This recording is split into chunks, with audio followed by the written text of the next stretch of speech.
വന്ന് സ്വർണ്ണപ്പാളി, വാതിൽ, കട്ട്ള, കൊടിമരത്തിൻ്റെ മുകളിലുള്ള വ്യാജീയ വിഗ്രഹം, ഇപ്പൊ പറയുന്നു കൊടിമരം തന്നെ തട്ടിപ്പായിരുന്നു വന്നു.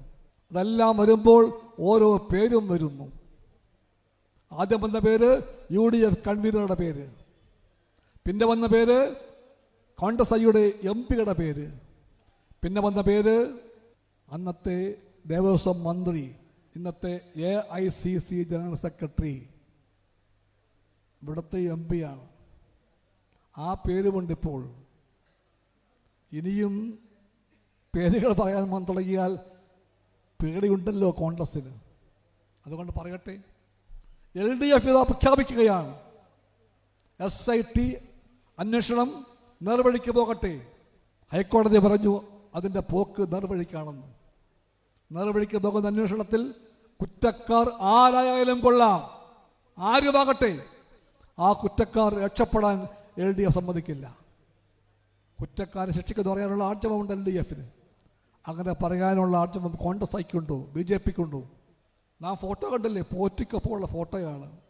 ഒരു ഭാഗത്ത് കർണാടകത്തിലെ മുഖ്യമന്ത്രി അന്നത്തെ സദാനന്ദ ഗൗഡ BJP, ഈ ഭാഗത്ത് വേറൊരു മന്ത്രി, ഉപമുഖ്യമന്ത്രി, അതും BJP, നടുക്ക് ഒരു പോറ്റി.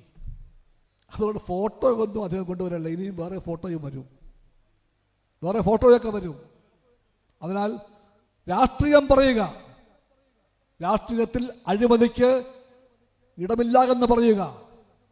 ഞങ്ങളത് പറയുന്നു, നിങ്ങൾ പറയുമോ?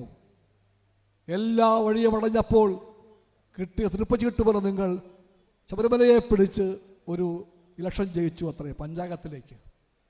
അന്നും പക്ഷേ ആ വിജയം എത്രയോ ദുർബലമായിരുന്നു. ശബരിമല ഇരിക്കുന്നൊരു പഞ്ചായത്ത് വാർഡുണ്ട്. ആ വാർഡിലെ സ്ഥാനാർത്ഥി, ജയിച്ച സ്ഥാനാർത്ഥി LDF-കാരനാണ്. ശബരിമലയുടെ വാർഡ്.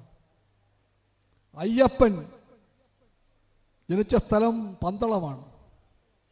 പണ്ടവിടെ മുനിസിപ്പാലിറ്റി ഭരിച്ചത് BJP ആയിരുന്നു. ഒരുപാട് ശബരിമല പോറ്റിയെ കേറ്റിയ ആരപ്പ ഇതൊക്കെ ആയപ്പോഴത്തേക്ക് ഇത്തവണ പന്തളത്ത് BJP പൊട്ടി. പന്തളം മുനിസിപ്പാലിറ്റി ഇപ്പോൾ ഭരിക്കുന്നത് നമ്മളാണ്, LDF-ആണ്.